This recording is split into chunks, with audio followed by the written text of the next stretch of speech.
Lo de hoy queremos con el doctor Moreira que sea un intercambio. Entonces, por ejemplo, mira, ahora estamos ahí con uno de los 4 PowerPoint que preparamos la semana pasada. Este PowerPoint se refiere a derecho de consulta y el consentimiento libre previo informado. Está en los dos documentos con rango constitucional, el convenio 169 de la OIT y en la Declaración Universal de Naciones Unidas del año 2008, que creo que en realidad fue ratificado por Argentina al año siguiente, en el momento en que se declaró, hizo esta declaración en el seno de Naciones Unidas, todavía no, en el momento no fue objeto de debate acá en la Argentina, primero.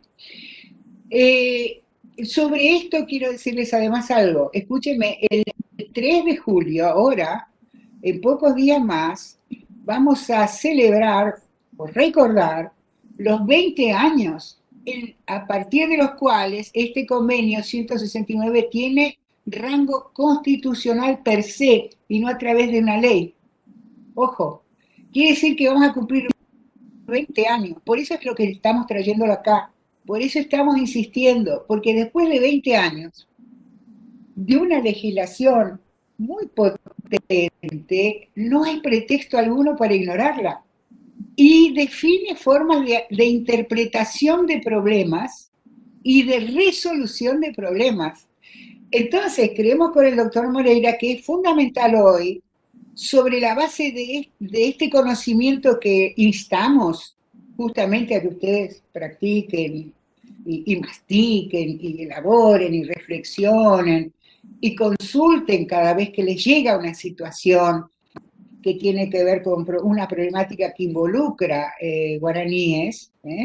Recuerden, acá hay algo a lo que les rogamos que por favor presten atención, pues ya después de 20 años no hay pretexto alguno para ignorar lo que está planteando, lo que está indicando en materia de interpretación de la situación y de procedimiento a seguir. ¿Correcto? Entonces, vamos a tener este primer PowerPoint, después si ingresa también, vamos a tener el tema de las jefaturas, ¿no? Los liderazgos, y luego si cae también el tema tierras, donde ahí vamos a tener otra legislación para recordar ya nacional, y es una ley que se ha prorrogado ya 3 veces y que en diciembre de este año va a tener que ser prorrogada una cuarta, señores, que es la de emergencia territorial. Entonces, hoy queremos que sea diálogo, no nos dejen con la sensación de que no hemos podido dialogar con ustedes. La virtualidad es esta cosa que de golpe, digamos, obstruye mucho, pero si no tenemos hoy diálogo, la verdad que nos vamos a sentir bastante desanimados, digamos, después de esta intervención, ¿no? Punto de partida. Ya aclaré, vamos a tener que, en nuestro diálogo, que pensar muchas cosas sobre el 169 y por otro lado tiene una ayuda a memoria porque le hemos traído unos PowerPoint para recordar lo que dicen, en los puntos que vamos a tratar, ¿no? Quiero introducir algo. Diga, no, corazón, diga. Perdón, doctor. Estoy muy cariñosa. Yo ayer les envié, porque la primera disertante de estos talleres fue la doctora Grillo del Chaco. Justamente me recordé que había un fallo de ella muy importante condenando a la provincia del Chaco por el incumplimiento de claro. Y entonces me tocó a mí hacer un comentario en la revista La Ley sobre la importancia de este fallo de la doctora Grillo hace muchísimos años. Me recordé y se los mandé. Así que ahí también están registrados todas estas cuestiones de lo que puede suceder cuando el Estado en su sentido amplio, federal, ¿no es cierto? Si las provincias también incumplen, porque así como el Estado Nacional puede incumplir, las provincias también lo pueden hacer con lo que dice el convenio, lo que establece el convenio 169. Y además los convenios que realiza la provincia con los pueblos originarios. En este caso, en el Chaco se realizó una especie de tratado, de convenio, en base al convenio 169, de cumplimiento de algunas pautas de este convenio.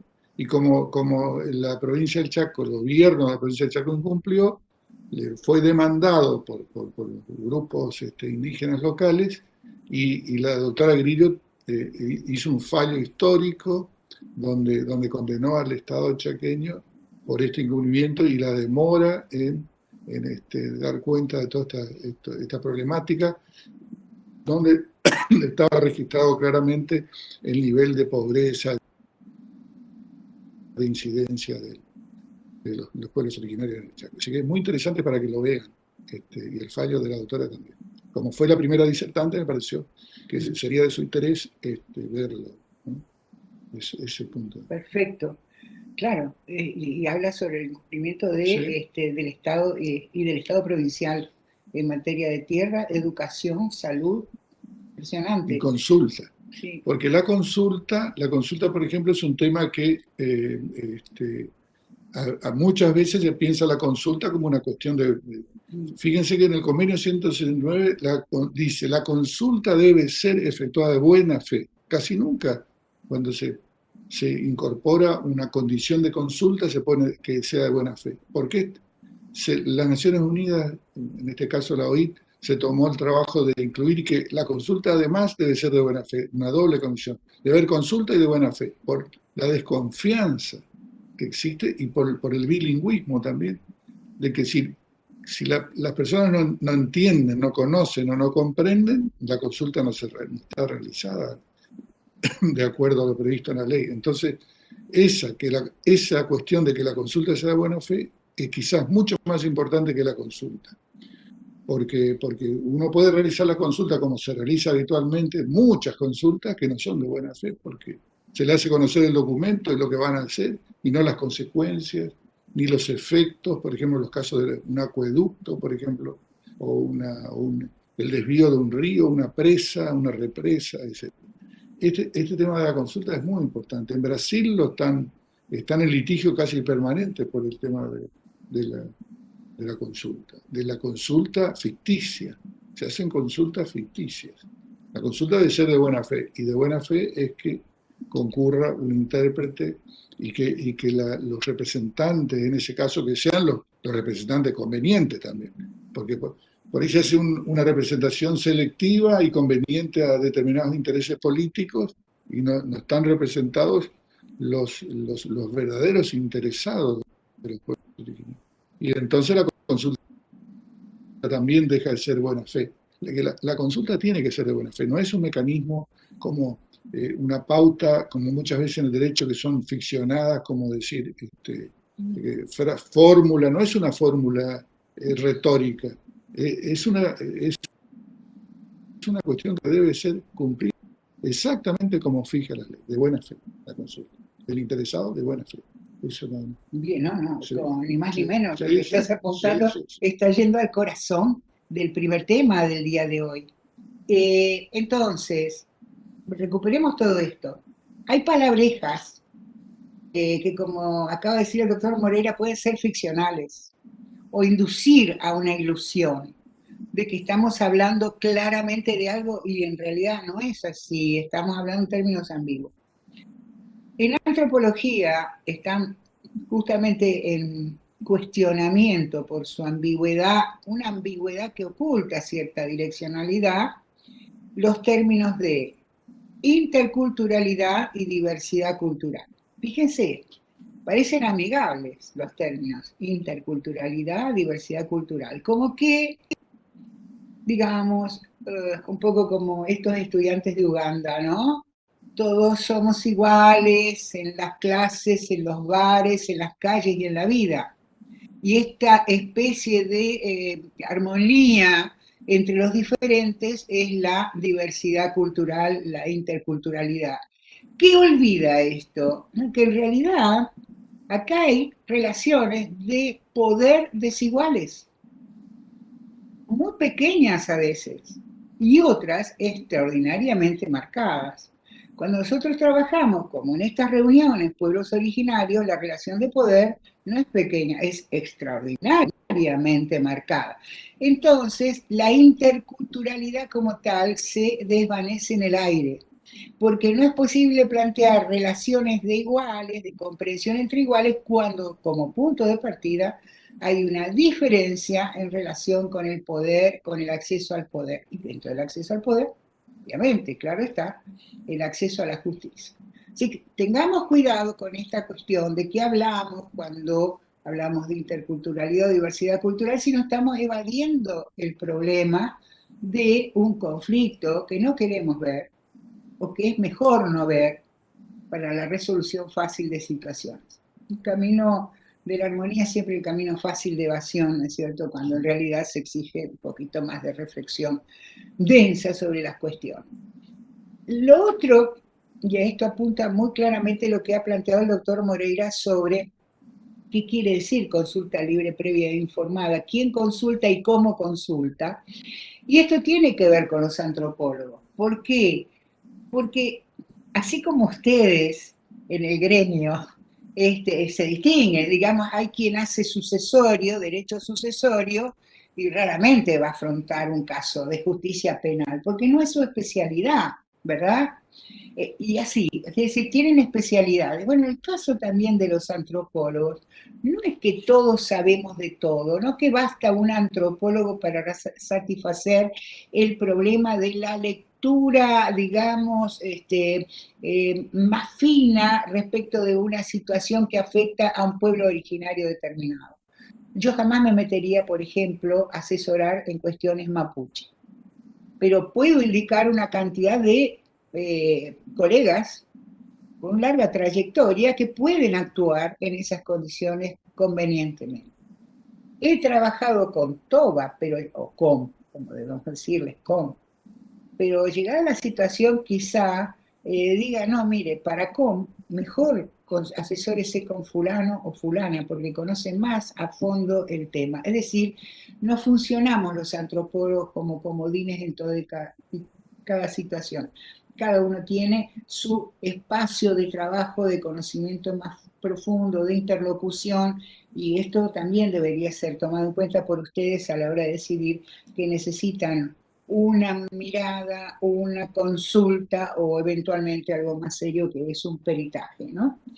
Es por esta razón que actualmente la cuestión de los protocolos para la consulta libre, previa e informada ya no pueden ser universales. Y en esto hay muchos pueblos, especialmente centroamericanos, que se han organizado en función con esto. Exigen protocolos conforme a sus formas culturales de discusión, de comprensión de un problema y de propuestas de resolución de problemas. Es decir, tampoco en esto hay reglas generales, fíjense, otra vez tenemos que acercarnos a ese plano de ese pueblo, de esas condiciones culturales propias que hacen que entonces el modo de resolver el conflicto o resolver el futuro plan, digamos, que se tiene para ofrecer, sea hecho de la manera más apropiada. Ustedes saben cómo, según a mi entender, en función de lo que yo hasta ahora he recorrido sobre el tema, cómo surge la cuestión de la consulta libre previa informada. Surge como un pedido del Banco Mundial, fíjense, una organización que financia créditos internacionales para grandes obras. ¿Y por qué lo empezó a plantear el Banco Mundial? Porque a partir de obras que había financiado, represas, principalmente represas, comenzaron a surgir una serie de conflictos, revueltas y problemas sociales graves en los lugares donde se habían instalado, digamos, esas grandes obras. Ahí el Banco Mundial comienza a comprender que en realidad antes de plantearse semejante inversión y autorizar una inversión, es necesario saber qué piensa la gente a la cual su vida va a ser afectada en función de esa inversión.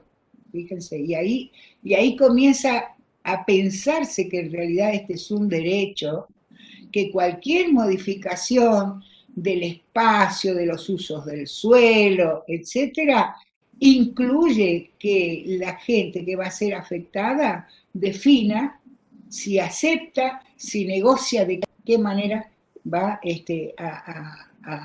a dejar avanzar esa propuesta. Ustedes saben que los gobiernos populares como el de Evo Morales en Bolivia, tuvo graves problemas con esto, es decir, con el trazado de un camino, no sé si lo recuerdan, previo a los conflictos, digamos, que vivió el gobierno de Evo en los últimos años.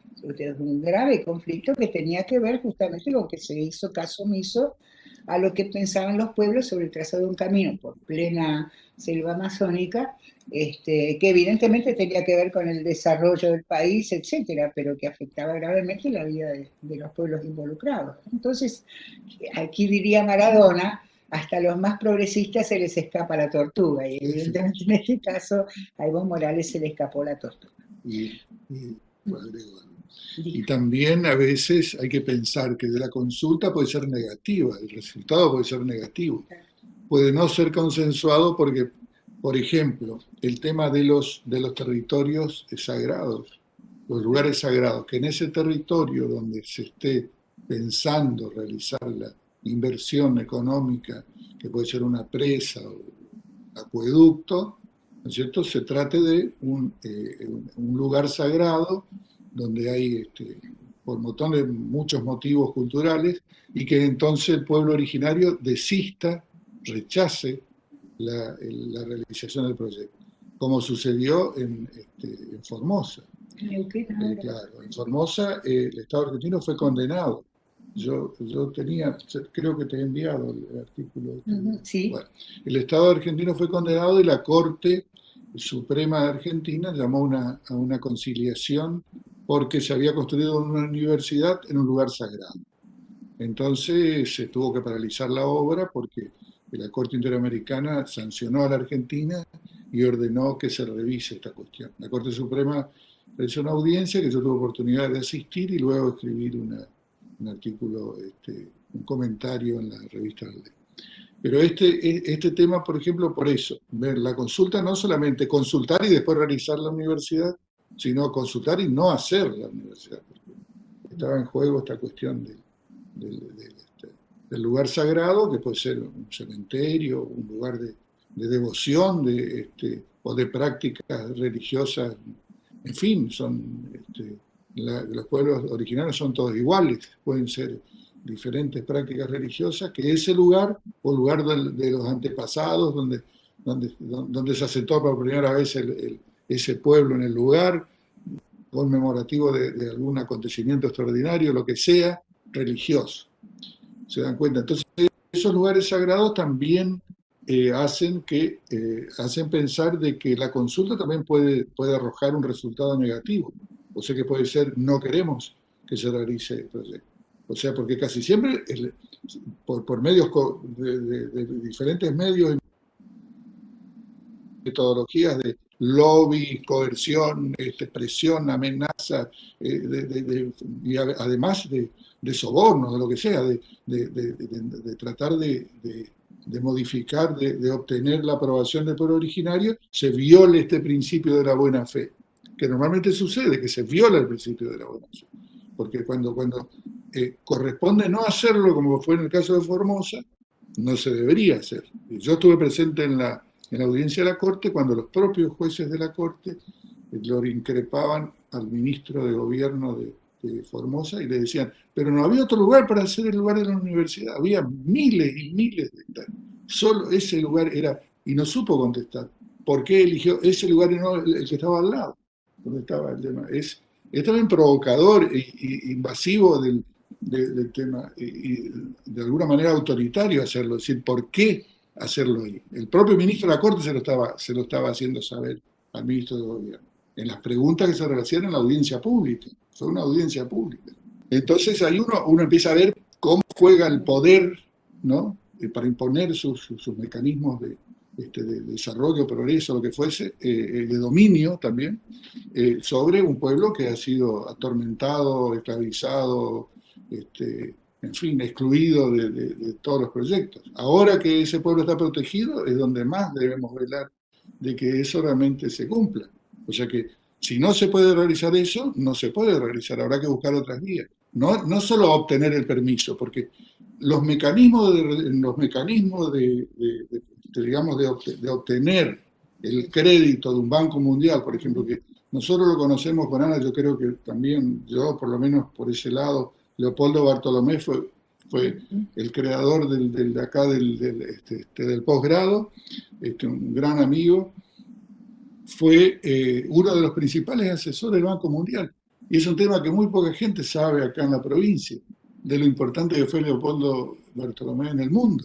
Era el asesor. Había presas en Medio Oriente, en China, lugares que no se hacía la presa si no estaban los informes de Leopoldo Bartolomé, que era el director del posgrado nuestro. Entonces conocemos un poco el tema de la importancia que tiene ese tipo de información. Y también las desventajas, ¿no es cierto?, de que puede provocar un informe e impactar económicamente, si no, no le vamos a otorgar el préstamo porque esto va a violar determinadas condiciones que no estamos de acuerdo. Entonces, eso es muy importante.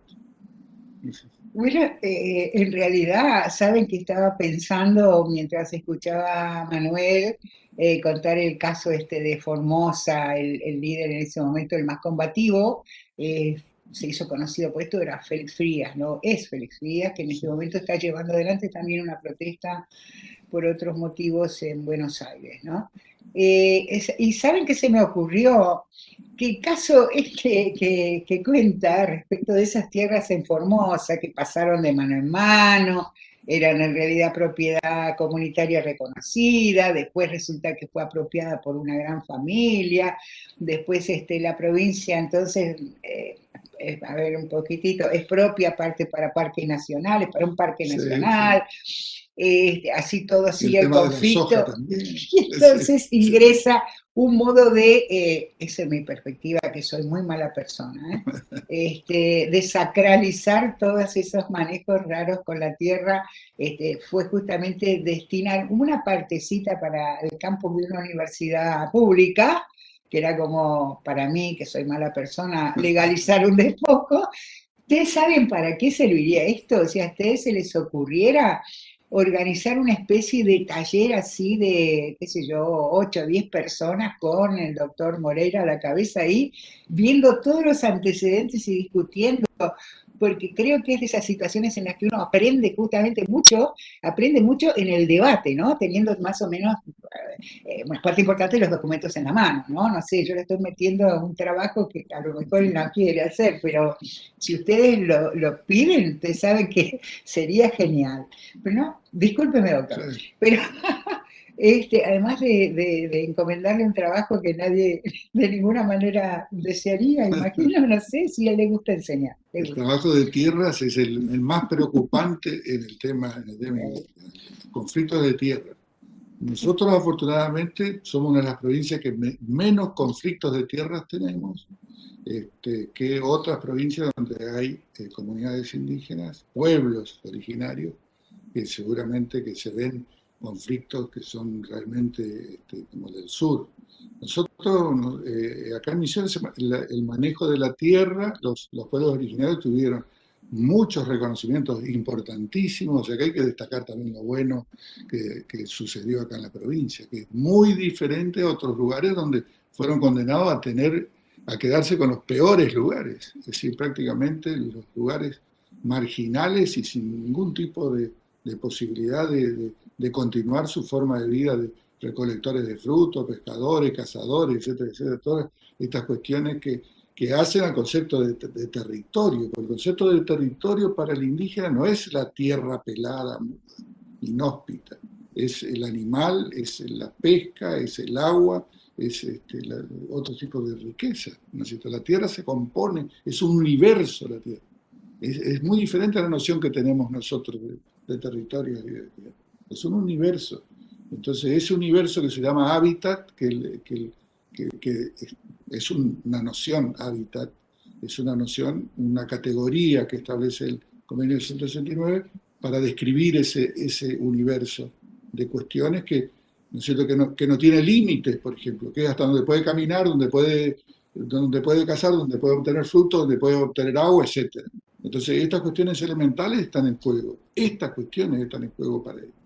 Este universo está en juego. No la tierra alambrada de que si le dio 1000 o 500 o 300 hectáreas. sino si le devolvió parte de su universo. Y por eso es su forma de vida. Y muchos de los pueblos originarios tienen el nombre de la tierra, como los mapuche, que es Atmapu, que es el hombre de la tierra. Atmapu, hombre de la tierra. Entonces que la Pachamama, por ejemplo, todas estas cuestiones de las devociones del norte argentino y todo esto, tiene mucho que ver con esta cuestión religiosa que tiene la tierra, ¿no? La lengua y la tierra son dos cuestiones religiosas muy vitales en los pueblos originarios. ¿Sí? Bien, está incumpliendo una promesa porque me dijo que tierra lo íbamos a dejar para el final, ¿viste? Ya. Bueno, vos ¿será una cuestión de género? No, el gran tema era de consulta libre, previa e informada. Sí. Entonces, la cuestión es la siguiente. Yo les planteo, desde mi perspectiva, situaciones o que conocí o que me tocó vivir. La primera es una que me tocó vivir. ¿Y desde dónde la planteo? Desde mi condición de antropóloga, nada más. Y entonces lo planteo a ustedes como problema, teniendo aquí el mentor, que es el doctor Moreira, en temas que tienen que ver con antropología y derecho, y con ustedes, es decir, cómo ven el problema, cómo resolverían el problema. Piensen que la cuestión es siempre sobre la base, aunque sea nada más que del convenio 169. Esta sería la consigna de trabajo. ¿Sí? Cuento el problema y de aquí lo analizan ustedes, los participantes. ¿Sí? Bueno, y que además no les estoy viendo la cara, eso es triste, no hablar solamente con pantallita, con nombre y no ver cara. Entonces, la primera cuestión tiene que ver sobre lo que veníamos hablando, recuerdo, consulta previa, consentimiento libre, previo e informado, de una manera que se dio bastante oblicua en la provincia de Misiones. En este caso el problema tiene nombre y apellido porque, bueno, fatalmente yo formé parte de eso, y yo creo que fue en estas circunstancias que conocí por primera vez al doctor Moreira. Fíjense, mira desde cuándo, que el año 2004. ¿Qué pasó en el año 2004? Hubo todo un conflicto en las comunidades de la provincia en relación a la dependencia oficial, asuntos guaraníes, con la distribución de planes nacionales relativos al hambre más urgente, es decir, ese tipo de programas de asistencia. Habían ocurrido muertes o casos muy graves de desnutrición infantil y de ancianos, y esto motivó un terrible conflicto en el que tuvo que venir incluso una ministra de Buenos Aires para desentenderse en realidad de la cosa, diciendo que esta era responsabilidad acá.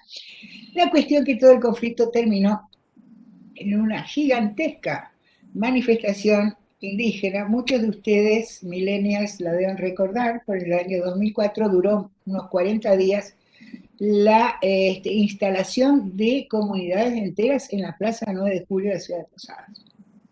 ¿Sí? Bueno, esto, el que quiere recordar el asunto, los diarios estaban a favor, en contra, vecinos escandalizados, vecinos que ayudaban, había de todo, y se había formado un consejo de caciques, que eran justamente los Emburbillá, que estaban, digamos, queriendo un cambio en las políticas de distribución de alimentos y bienes y demás a las comunidades. Y era justamente lo que estaban en la plaza. Se negaban a negociar, querían un cambio, estaban muy firmes en su posición. Entonces, ¿qué ocurrió ahí? Tuvimos una, primero disposición y luego decreto, en función del cual se decía que la institución de los caciques estaba muy degradada en la provincia, que los caciques ya no representaban autoridades legítimas, que respondieran a las tradiciones guaraníes, y que por lo tanto en lugar de estos caciques se creaba un consejo de ancianos arandú, es decir, sabios, consejo de ancianos arandú y guías espirituales que iban a ser la fuente de la consulta gubernamental sobre cualquier decisión que se fuera a tomar en relación con el pueblo guaraní de la provincia de Misiones.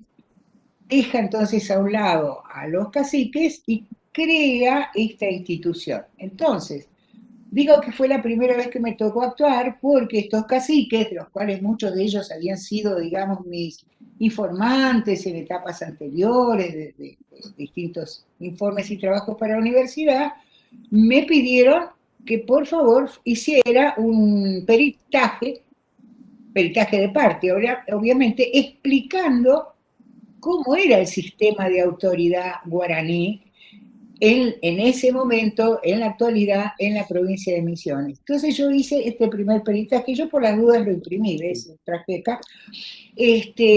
Cuento todo, y en este peritaje tuvo una rara historia después, porque resulta que a mis colegas les encantó el texto, parece que no solamente estaba ilustrando a quien correspondiera en el Poder Judicial, sino a mis propios colegas, fíjense, empezó a rodar, se editó en la revista Va, y el año pasado está formando parte, notablemente, de una compilación de antropologías latinoamericanas y antropología argentina que está produciendo la Asociación Latinoamericana de Antropología, así que de golpe algo que escribí en función de poder iluminar mejor un conflicto que se había creado en este tironeo, político obviamente, terminó siendo un texto de relevancia, digamos, académica según mis pares, no según yo mismo, no le di tanta importancia, pero sí según mis pares. Aquí está la cuestión entonces, porque 2 años después, no voy a decir qué, pero el secretario de gobierno, también abogado, anuncia que este decreto de creación del Consejo de Ancianos Sarandú y líderes espirituales se va a constituir justamente en el cuerpo colectivo hacia el cual se van a hacer las consultas en función de la aceptación libre, previa o informada de los proyectos que se seguirían a continuación, año 2006 para acá. Entonces, yo acá me callo la boca, yo ya planteé el problema, ahora, por favor, lo analizan ustedes, ¿no? Esta es la idea de la reunión de hoy. ¿Qué dice? Ahí tienen a los colegas del campo del derecho, a ver quién nos quiere opinar sobre esta cuestión, si la conocían, por empezar, ¿no? ¿No hay ideas? Dios mío. Por ahí, bueno, un tema muy puntual.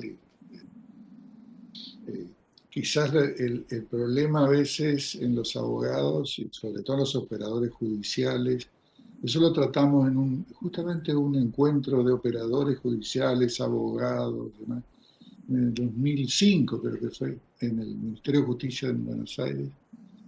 Y ahí fue el primer encuentro que se hizo. Eran operadores, abogados y de alguna forma también funcionarios que se realizó. Y la coordinadora era Ana González. Entonces estuvimos juntos. Sí, Yo tengo así una carpeta, tengo todavía de 50. Y al lado estaba la Comisión de Reforma del Código Penal. Al lado se realizaba la reunión de la Comisión de Reforma Penal del Código Penal. Me recuerdo porque fue muy interesante porque había un miembro de la Comisión de Reforma Penal que también trabajaba temas étnicos, entonces como estaba con un cáncer en ese momento muy delicado en silla de ruedas, lo traían en silla de ruedas un rato a la comisión y después lo llevaban otra vez a la comisión de reforma del Código Penal, y él renegaba un poco en un lado y después renegaba del otro lado sobre lo que se estaba discutiendo. Entonces ahí estuvo Zaffaroni, incluso estuvo 1 hora, 2 horas, hablando del artículo 15 del Código Penal de Perú, donde él incluyó el error de prohibición, esa modificación muy importante que él dijo que lo hizo para los indígenas, después se terminó aplicando a cualquiera. El error de prohibición se expandió y después se normalizó como una construcción de la dogmática penal con un propósito diferente. Pero eso es otra cosa. La cuestión es que ahí se trató, digamos, se juntó a la gente que estaba manejando esto y ahí uno ve los escenarios, sobre todo en la antropología es muy importante hablar a veces desde dónde estamos hablando. Es decir, el antropólogo es un especialista de ese tema porque justamente las ciencias antropológicas se construyen sobre eso. ¿Desde dónde estoy hablando? Porque estoy visitando un pueblo exótico, estoy exotizando un pueblo conocido, o estoy dentro del contexto del poder o de la opresión. Es decir, desde dónde estoy hablando. Entonces ahí se vio muy claro este problema del diálogo cuando no sabemos desde dónde estamos hablando, las posiciones de dónde estamos hablando. Y muchas veces el tema de posicionarse, yo hablo desde esta posición, puede mejorar en la comunicación. Porque estoy diciendo, por ejemplo, Ana se posicionó bien y Ana siempre estuvo en la lucha, ya en la reforma de la primera ley indígena en la época de Barrios Arrechea, luego en esto también, o sea, tiene todo un proceso de lucha y de militante también, ¿no? Yo en ese sentido no fui tanto militante, sino más un investigador, más neutral. Ana fue mucho más militante y ella también habla desde esa militancia. Y a veces entonces hay que ver, por ejemplo, yo sé que acá hay funcionarios judiciales que deben tener algún tipo de conflicto sobre el tema tierra, algún tipo de conflicto que puede ser muy puntual, pero no está mal que pregunten, que lo incluyan en el tema del debate, porque esto es un tema muy amplio, el tema de tierras, y el tema de titularización y el tema de rescate. Por ejemplo, la Universidad de La Plata tenía una enorme cantidad de tierra que lo tenía porque se lo habían donado, si era territorio indígena.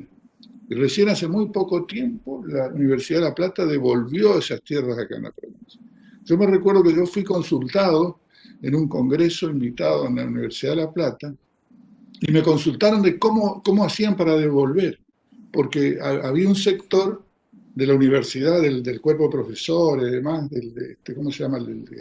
El cuerpo mayor, el del Consejo Superior que se negaba a la devolución de las tierras. Fíjense la importancia que tiene esto. Y yo le digo, déjenme decirle algo, seguro que son abogados los que están ahí. Y dice, sí, ¿cómo sabe usted que son abogados? Y claro, porque es lógico. Los abogados cuando asesoraban al rector, a los otros profesores, decían, el día de mañana si devuelven ese territorio y nos lo fundan bien, el día de mañana van a ir por ustedes, porque van a decir, ¿cómo devolvieron un territorio de la universidad? Fíjense el concepto fuerte que tiene la idea de tierra, de posesión, de propiedad. Una tierra que era indígena se estaba discutiendo desde el punto de vista del Código Civil. Es decir, no podés entregar porque mañana vas a tener responsabilidad, hasta penal, por devolver ese. Entonces digo, ustedes tienen que reencauzar el diálogo acá. Ustedes tienen que buscar la justificación. Bueno, entonces esta cuestión a veces de posicionarse, a veces de preguntar, que yo creo que cualquier conflicto sobre tierra puede tener conexión con lo que estás diciendo. No es, porque por ahí uno puede pensar, no, esto no tiene nada que ver, todo puede tener que ver, porque puede tener con un aspecto, con alguna cuestión. Y los jueces, casi todos, los jueces, funcionarios, defensores, fiscales y demás, con seguridad, los que están más cerca de los asentamientos, es decir, que no es el término correcto, pero las comunidades, el lugar donde están viviendo las comunidades, pueden haber conflictos que de alguna u otra manera tengan intervención y necesiten conocer algún aspecto de esto. Bueno, esto también puede ser legítimo preguntar o podemos conversar, discutir sobre alguna cuestión. O sea que abro más la pregunta a algo más, a un espacio donde podemos escuchar también qué piensan algunos de los cursantes, ¿no es cierto?, que puedan tener algún tipo de compromiso con algo o duda o alguna cuestión que lo tengan para manejar, ¿no es cierto?, estén manejando. Sí, buenas tardes. Sí, adelante. Le pido disculpas, no prendo la cámara porque me quedo sin sonido, tengo problemas de conectividad. Bueno, en mi jurisdicción, en Alem, Se planteó, tuvimos denuncia de terceros, por ejemplo, en relación a niños indígenas, niños de pueblos originarios que se encontraban pidiendo a la intemperie en los lugares públicos, y hubo denuncias como violencia hacia menores por parte de terceros, alegando que la mendicidad no era parte de la cultura guaraní, y pidiendo la intervención de las autoridades a los fines de que vea en la comunidad el amparo y la no exposición de los niños. En relación a esto, si nos podría ilustrar, por favor, cómo trata culturalmente el pueblo esta, esta práctica, dado que también estuve, no recuerdo bien, pero seguramente fue en aquellos encuentros que ustedes mencionaban de 2004, 2005, donde también se planteaba en la mesa. Escuché a un cacique con mucha atención, que la verdad que fue novedoso en ese momento para mí, donde comentaban que pedían la intervención de las autoridades blancas, del blanco, decían ellos, en cuanto a los vicios que habían traído a su pueblo, en cuanto a los vicios del alcohol y de la droga, porque como eso no era parte de su cultura, no lo podían manejar con sus reglas y con sus tradiciones. Entonces, si sobre esos puntos nos podrían ilustrar, le estaría agradecida. Muchas gracias. Esta cuestión que estás planteando, Pamela, es extremadamente dolorosa, y habrás sabido que hace muy poco tiempo hubo un accidente mortal, un colectivo que aplasta a un niñito en la terminal de ómnibus de la ciudad de Posadas. El niñito había corrido, digamos, había atravesado la avenida, fue a comprar una gaseosa, algo así, y entonces la familia del niñito fue acusada de que el niñito estaba haciendo mendicidad. Tuvo que salir el padre a aclarar que no, que habían venido a hacer un trámite, estaban esperando el colectivo para volverse, y el niño cruzó la calle sin su permiso y sin experiencia para moverse en espacios como estos, ¿no? Donde hay mucho vehículo que va y viene. Sin embargo, la terminal de ómnibus de la ciudad de Posadas sí es un lugar donde se reúnen muchos guaraníes de distintos lugares de la provincia que vienen por diversas razones a Posadas y que practican la mendicidad. Y todos nosotros hemos visto recorriendo las 4 avenidas, yo hace rato que no salgo por la pandemia, pero me imagino que esto no ha terminado, familias enteras viviendo en cualquiera de las 4 avenidas, pasando inclusive la noche, y los niñitos y niñitas mendicando o vendiendo limoncitos, con todo el temor de mi parte, porque sabés que la pedofilia es otro grave problema que tenemos en nuestra sociedad blanca, y esos niñitos están expuestos por la falta de, a veces, o decir, la ingenuidad extrema, inclusive de los padres, para saber que esa clase de delito es bastante corriente, digamos, en sectores de nuestra propia sociedad. Entonces, todo este paquete que Pamela comentás, que viene de lejos, ¿no? Vos marcaste 2004-2005. Yo digo, bueno, ahora, en este momento, 2021, problemas que vienen de lejos, para mí quedan involucrados en esto que les planteé al comienzo. Digamos, no se trata de interculturalidad, se trata de relaciones de poder absolutamente desbalanceadas, y donde muchos de estos líderes, hombres o mujeres de las comunidades guaraníes de la provincia,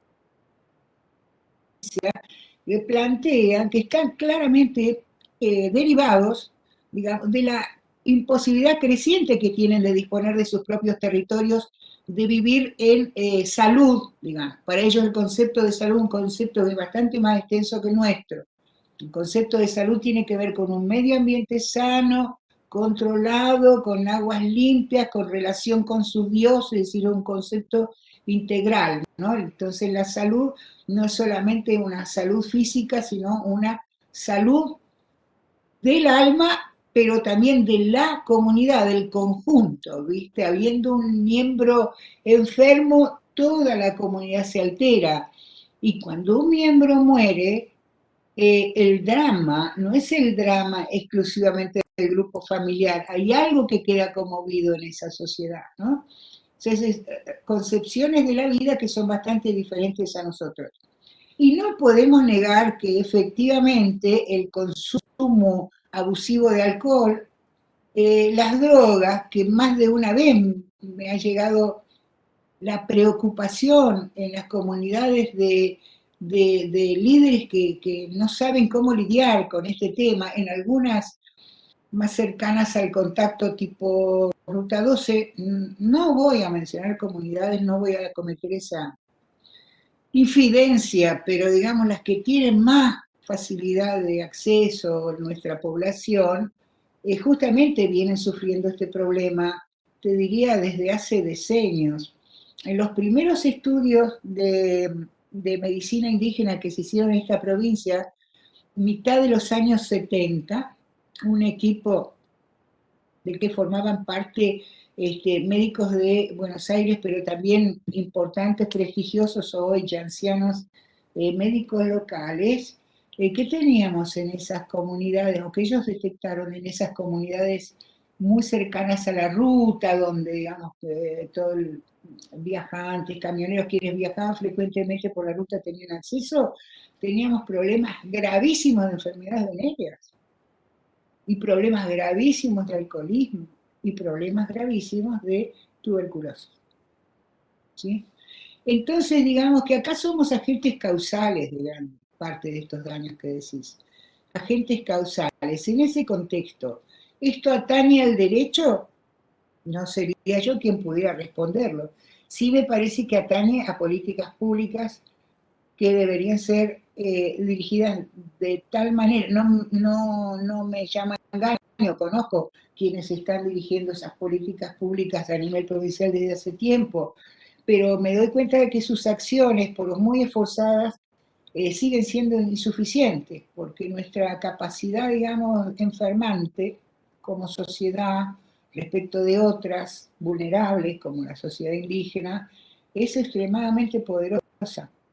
Y aquí quizá en este taller no haya posibilidad entre nosotros de proponer soluciones al asunto, pero sí por lo menos acercarme a la preocupación que nos genera todo esto, ¿no? Discúlpame, Pamela, si fui muy extendida, pero tocaste un tema que a mí también me duele muchísimo, ¿no? Doctor. No, Sí, perfecto, muchas gracias. sí, lo mismo, comparto. Sí, perdón que yo Irma, me introduzca. eh, ¿Qué tal, Sí, Ana? ¿Qué tal, Manuel? Es, bueno, un gusto realmente poder escucharlos y poder plantearles algunas dudas y que todos tenemos, ¿no? Yo creo que es fundamental, es cierto lo que señalaba desde el comienzo Moreira y que vos siempre lo planteas también, el tema de la cultura.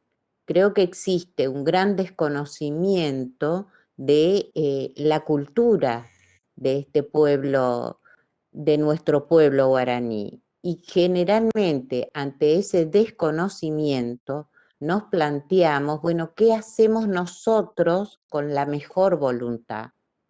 Y no pasa por ahí. Creo que nosotros necesitamos capacitarnos en de qué estamos hablando y desde dónde estamos hablando. Y que ante las situaciones de conflicto debemos consultar justamente conociendo su cultura, que obviamente no estamos hablando de lo culturoso, como siempre lo señalamos en antropología, y tampoco, y replantearnos una mirada etnocéntrica en cuanto a esa resolución de los conflictos.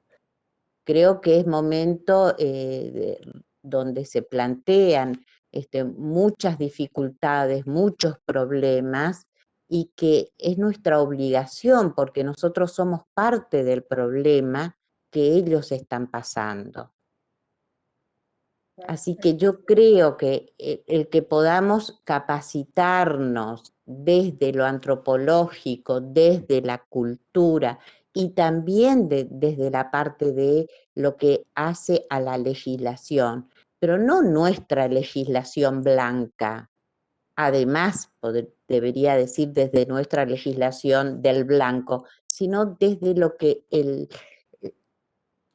pueblo guaraní legisla acerca de sí mismo. En ese, perdón que tome la palabra, en ese encuentro que recordó hoy el doctor Moreira en Buenos Aires,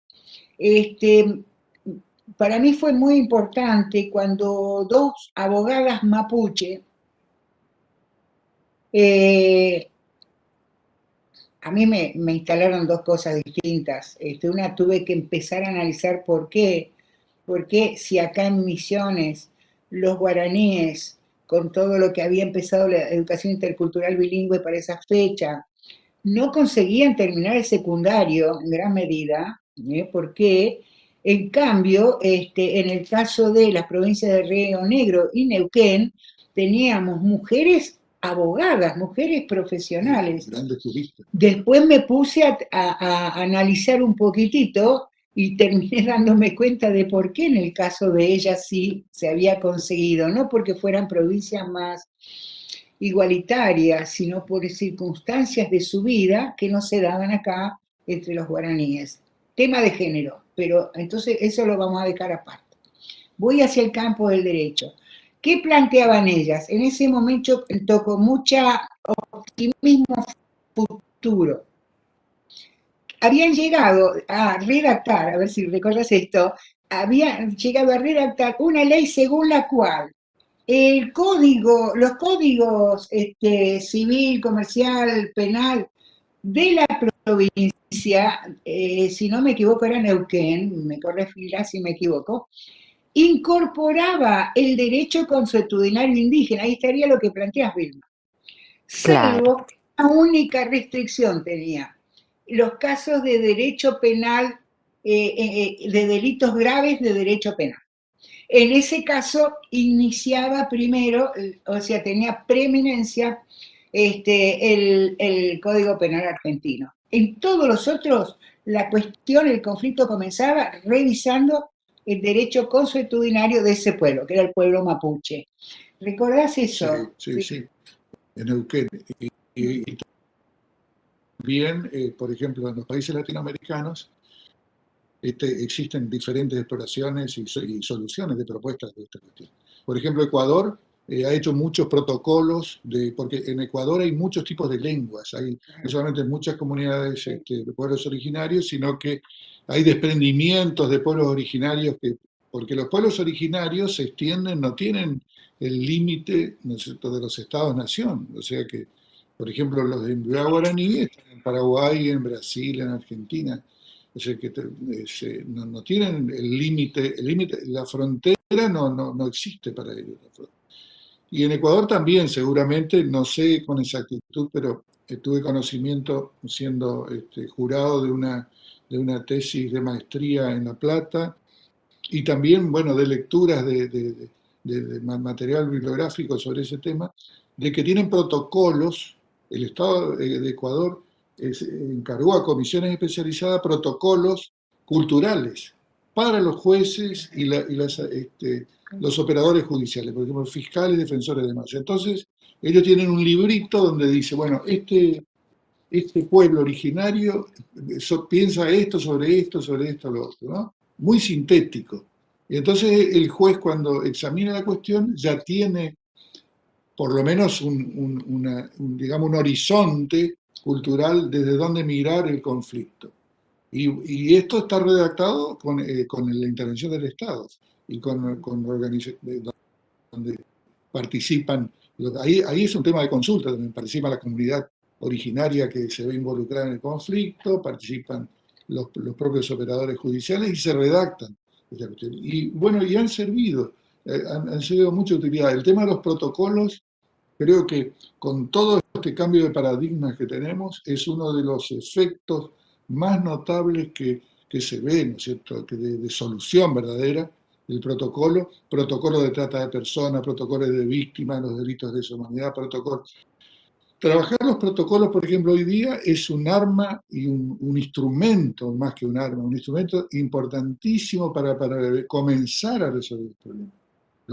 Lo hacían, no vale, la comparación no es conveniente la comparación que voy a hacer, pero fíjense, las grandes potencias coloniales usaban este tema del protocolo, usaban a los antropólogos, les pagaban una residencia importante, por ejemplo, Ruth Benedict en Japón para estudiar al pueblo japonés.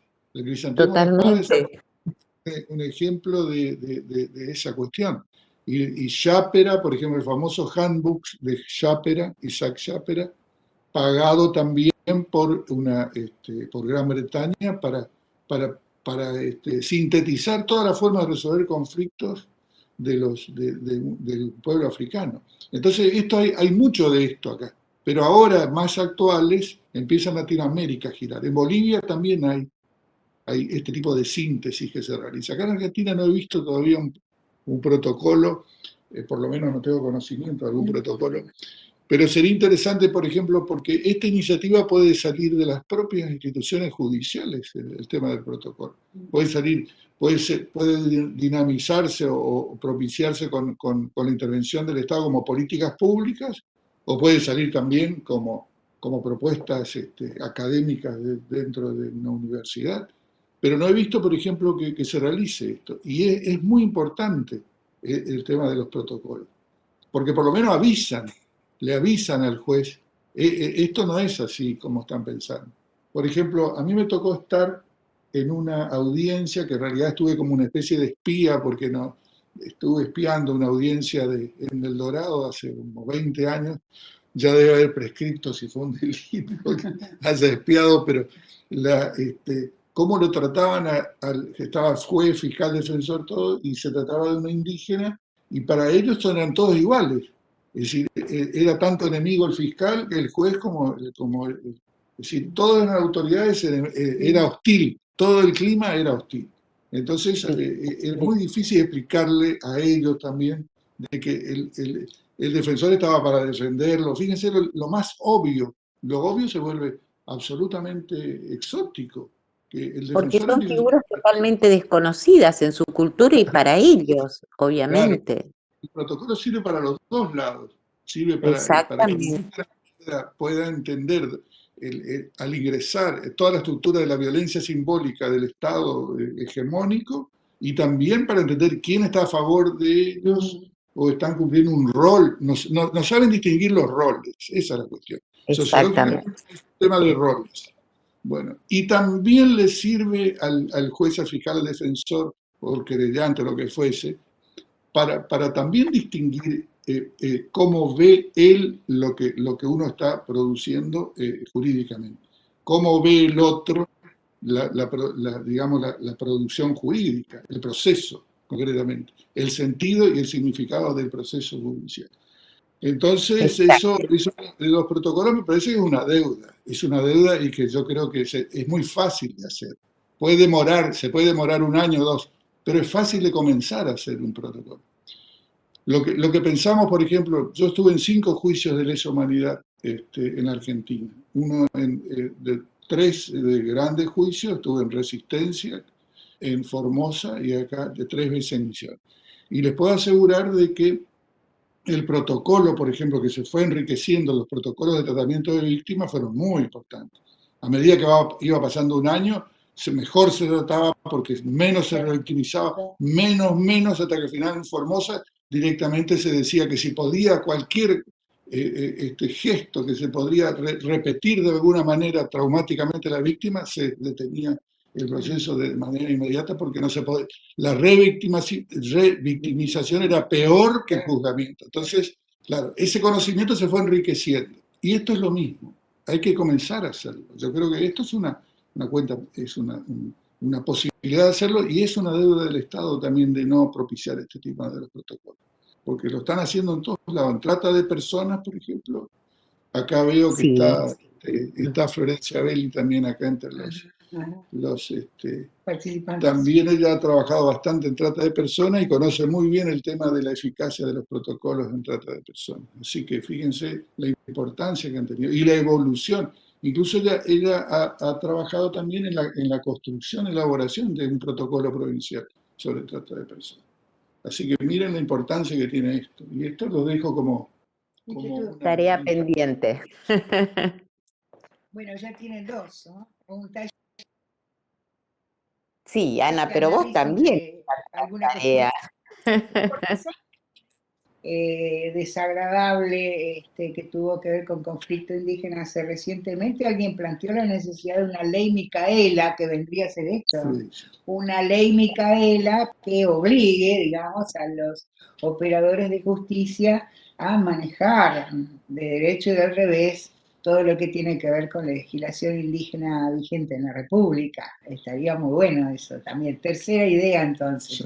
Que está Exactamente. Además, Ana, a veces, no es a veces, yo creo que gran parte, casi siempre, existe la muy buena voluntad y el deseo, digamos, de hacer las cosas bien.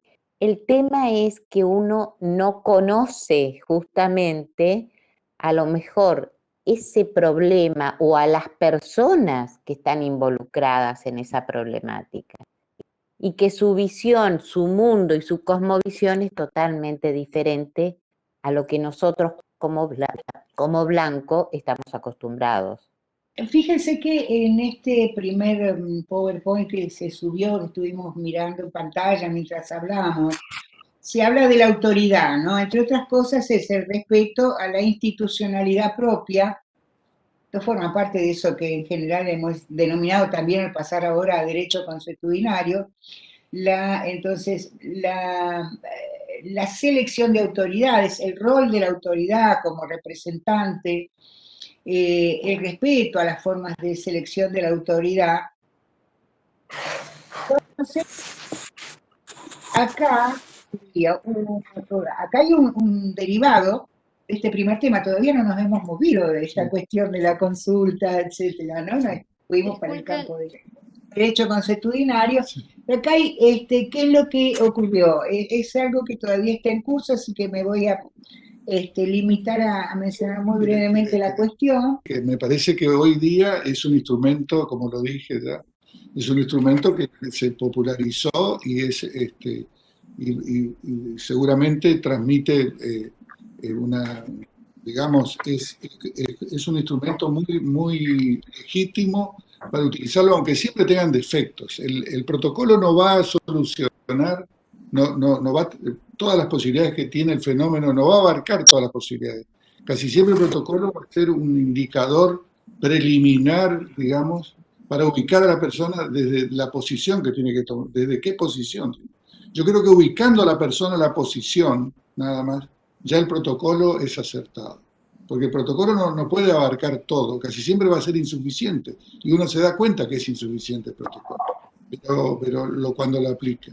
Pero sí es un instrumento válido, es un instrumento legítimo y es un instrumento que se puede ir enriqueciendo, porque el protocolo no hay que verlo como una especie de diccionario, porque si uno lo ve el protocolo como un diccionario va a ser seguramente totalmente erróneo, pero hay que verlo como algo que se va enriqueciendo, que es acumulativo. Un protocolo es dinámica, el protocolo debe tener una dinámica que vaya creciendo y mirando el fenómeno y de esa manera cambiando hasta perfeccionarlo, ¿no? Eso es la idea del protocolo, la idea acertada de un protocolo de derechos humanos, en todas las áreas que se pueda utilizar.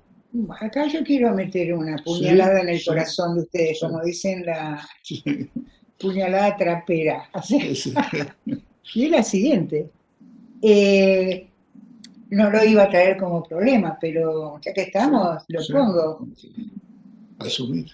¿Qué pasa? ¿Es necesario un protocolo para situaciones de cualquier índole y de cualquier fuero donde uno de los agentes involucrados es indígena, guaraní, hombre, mujer, ¿sí? Y no tiene un traductor que lo asista para que entienda las distintas cosas que se dijeron acá? no solo lo que se está arguyendo, no solo de lo que se le acusa, sino el rol de cada una de las personas involucradas y los límites que tiene su propio decir, porque es obvio que a veces inocentemente alguien se incrimina por no saber usar el lenguaje adecuado a la situación, ¿no? Entonces, esta es mi pregunta. ¿Ustedes creen que eso es necesario resolverse con un protocolo a escribir o que se puede resolver de otra manera en el mundo de ustedes, que es el mundo del derecho? Yo soy una paracaidista en ese mundo, recuerden, ¿no? Yo lo pregunto. Claro, el tema del intérprete es justamente lo que todo protocolo en tema indígena lo va a incluir como básico, el tema del intérprete. O sea que los que yo vi es básico, por eso justamente los protocolos de lenguas de Ecuador, que he visto varios, son deficientes, por supuesto, en todo, no van a resumir todo el proceso, es imposible resumir en 20 páginas, pero sí incluir, lo debe hacer con un intérprete, pero también ubicar qué tipo de intérprete, porque por ejemplo, el guaraní tiene muchas versiones, el tronco es el tupí guaraní, pero por ejemplo acá en la provincia del Mbuyá guaraní, que es, digamos, el guaraní que hablan las comunidades, pero del otro lado están el guaraní paraguayo, el guaraní correntino, el guaraní, por eso, y que es muy diferente. Así en una oportunidad me decía, un cacique me contaba, un emburubichá me decía que ellos estaban perturbados con el tema de cuando comenzó la enseñanza bilingüe, porque decía, no es bilingüe, señor, es trilingüe, porque van y aprenden con un paraguayo que les enseña, ¿no es cierto?, otro tipo de guaraní, y entonces ellos lo tienen después que los padres, la familia lo tienen que reconvertir otra vez, reconvertir el idioma que está mal enseñado, lo reconvierten domésticamente. Entonces era trilingüe, era la escuela, era lo que traían que eran portadores nativos y después otra vez en la casa los padres de nuevo reconviniendo todo ese tema del sentido, de la etimología de las palabras, etc. Entonces, sí. Perdón, contestando la pregunta de licenciada, de hecho se vienen resolviendo sin protocolos y en otras intervenciones que tuvimos en estas jornadas que se vienen dando, hay jueces que han acudido a intérpretes de referencia, locales y demás, pero siempre estamos un poco en la improvisación y en la urgencia del deber de resolver. Lo óptimo y que me encantó la idea del protocolo es tener algunas normas a mano del mejor actuar, aunque luego se vayan perfeccionando, por supuesto, pero sería un instrumento muy valioso que superaría esta intuición muchas veces y la mejor voluntad, que el voluntarismo sabemos que no siempre sirve para todo, sino que a una instrucción en una interdisciplina necesaria en estos asuntos. Muchas gracias. Bueno, también a veces el intérprete puede también fallar el intérprete, porque a veces el intérprete no conoce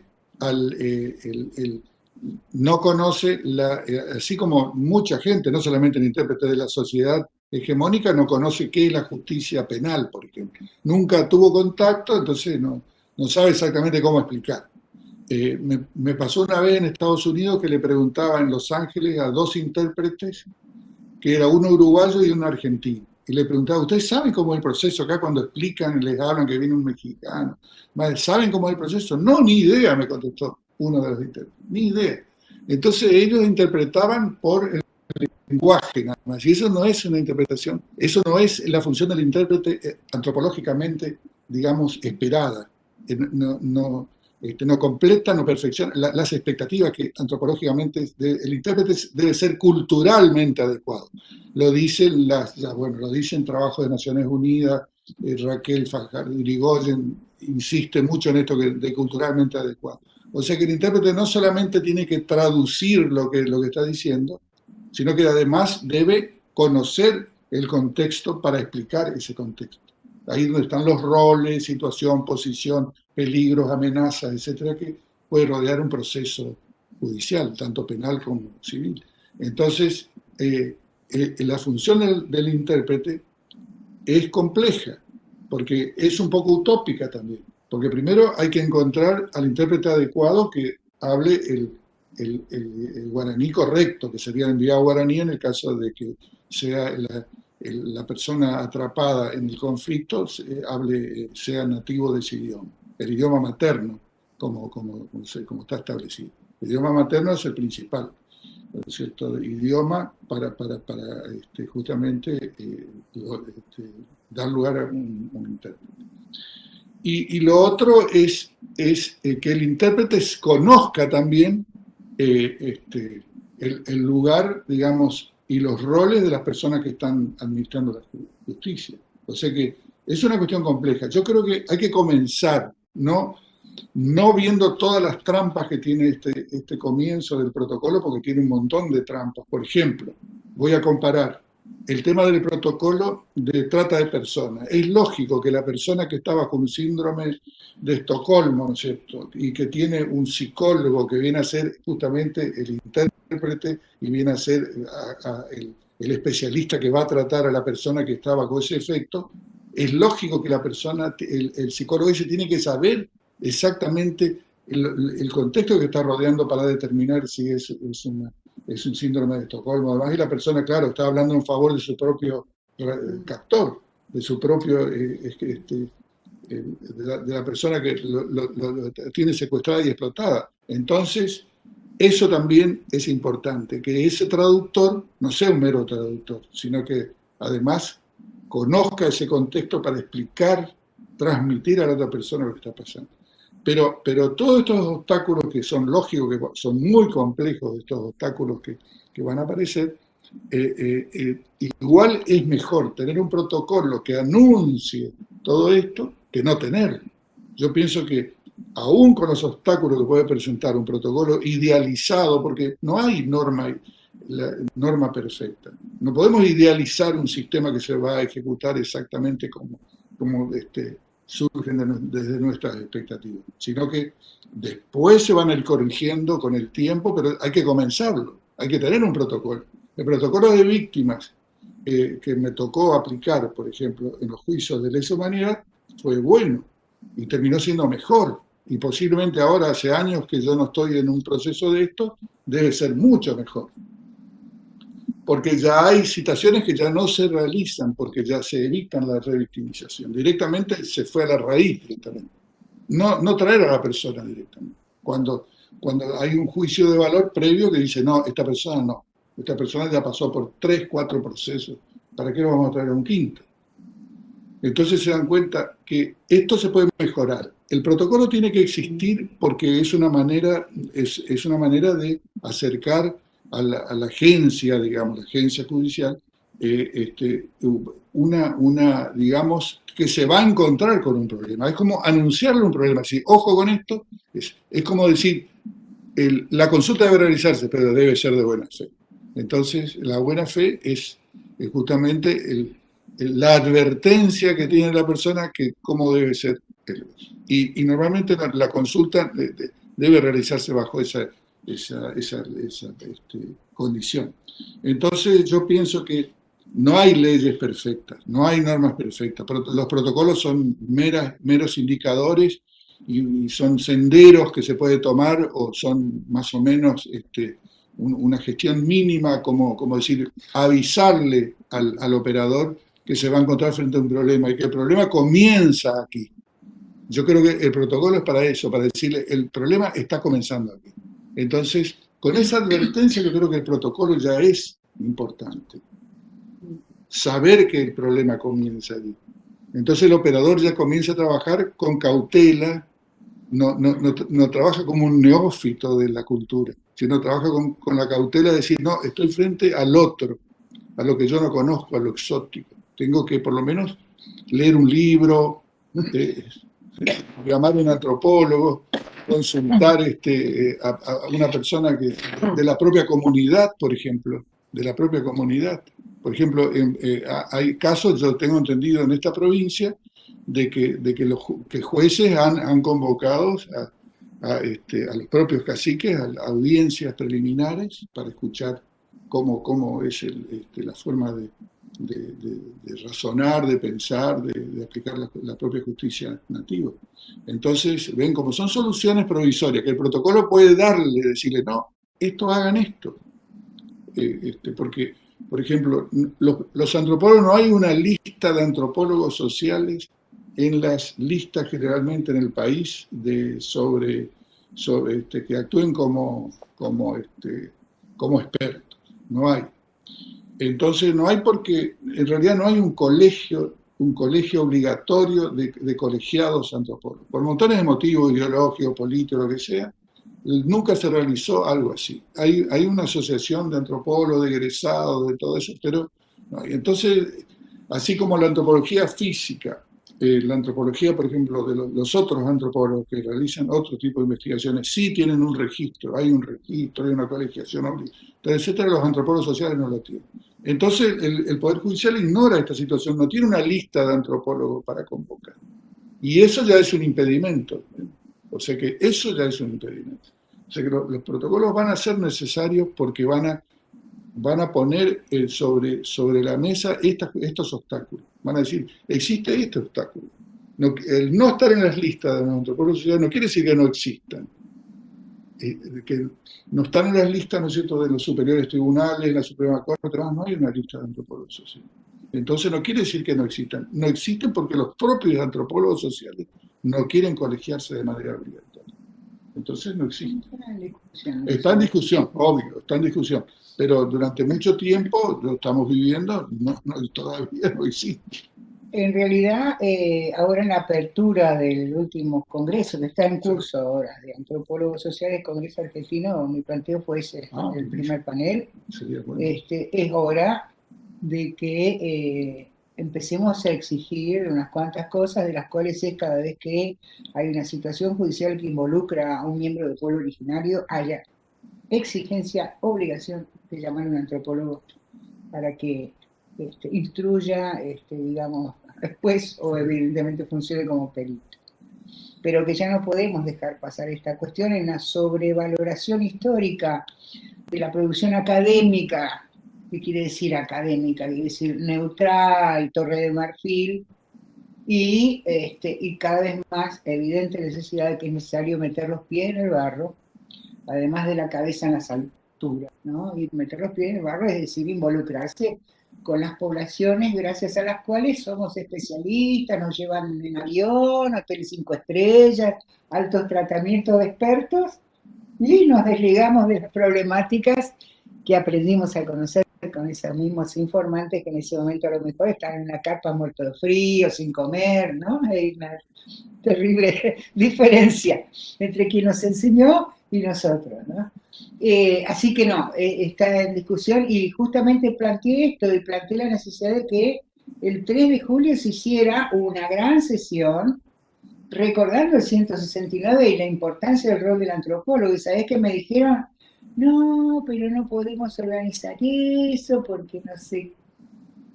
Bueno, sí. Es una lucha de Don Quijote. Quiero decir, de todos modos, que en relación con el traductor, algo tan sencillo, yo no pensé que haría falta un protocolo para esto. Cuando di mi pregunta hace unos 20 minutos, planteé la pregunta, dije, ¿cómo es necesario un protocolo si ya está planteado, digamos, en un convenio que tiene rango constitucional? ¿De dónde hay que inventarlo si ya está inventado? Es como inventar el paraguas.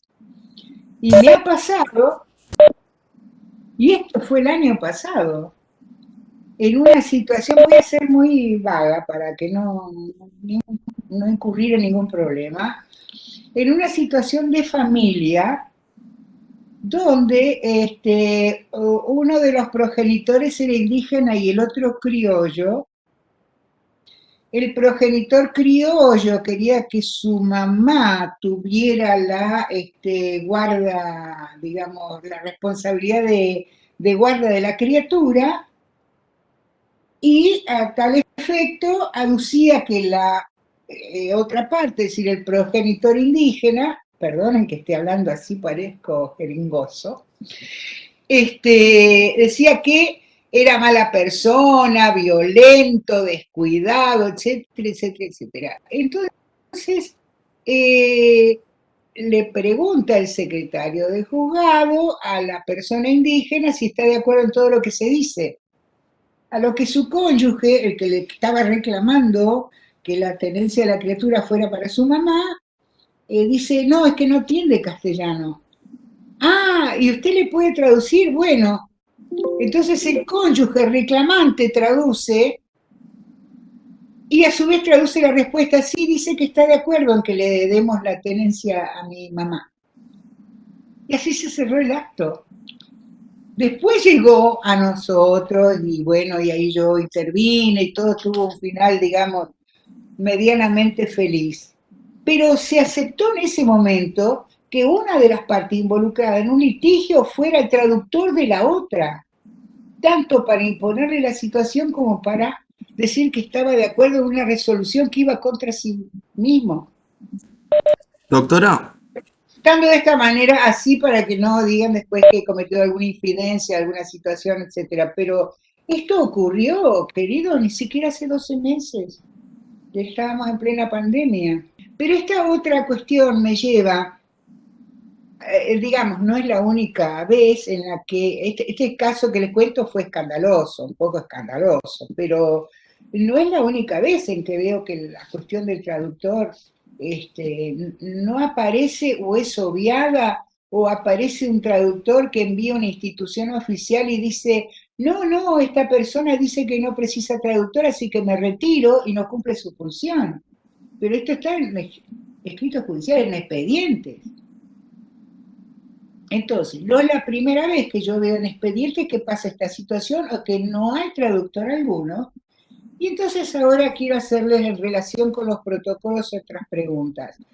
¿A ustedes no les parece que cuando se levanta la instrucción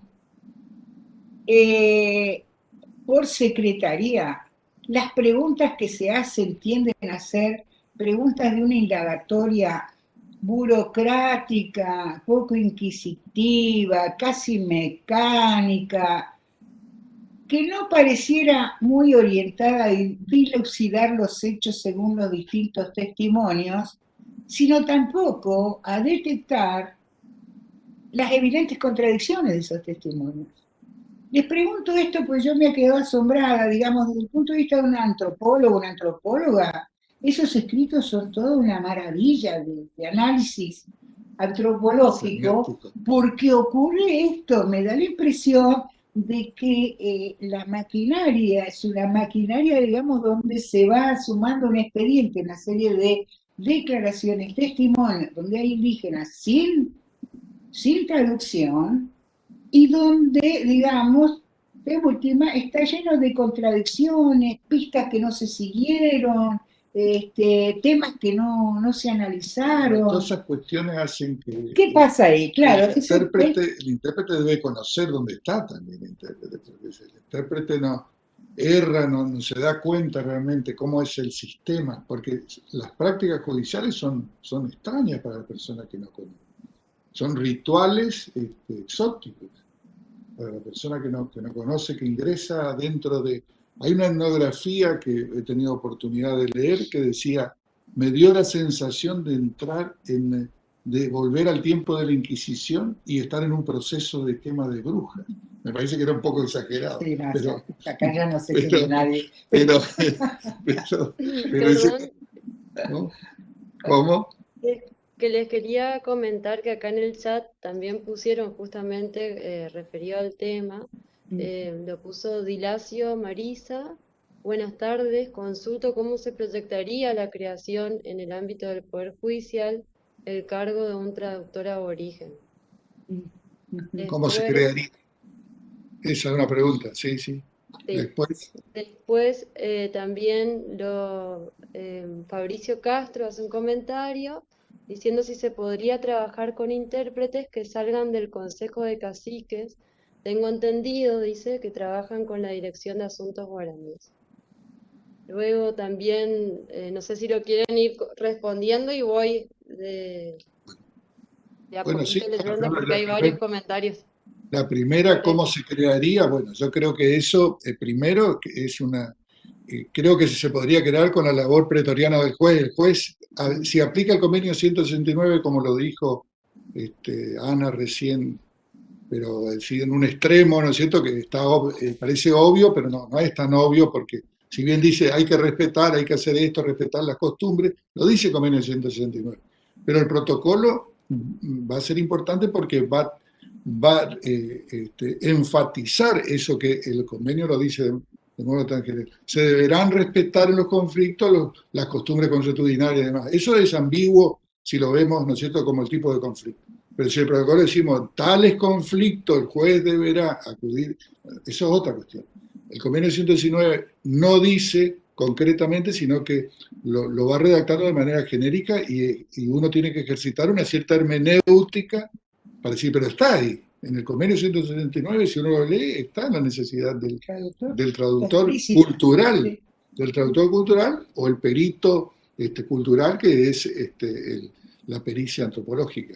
La pericia antropológica, que yo le llamo evidencia etnográfica.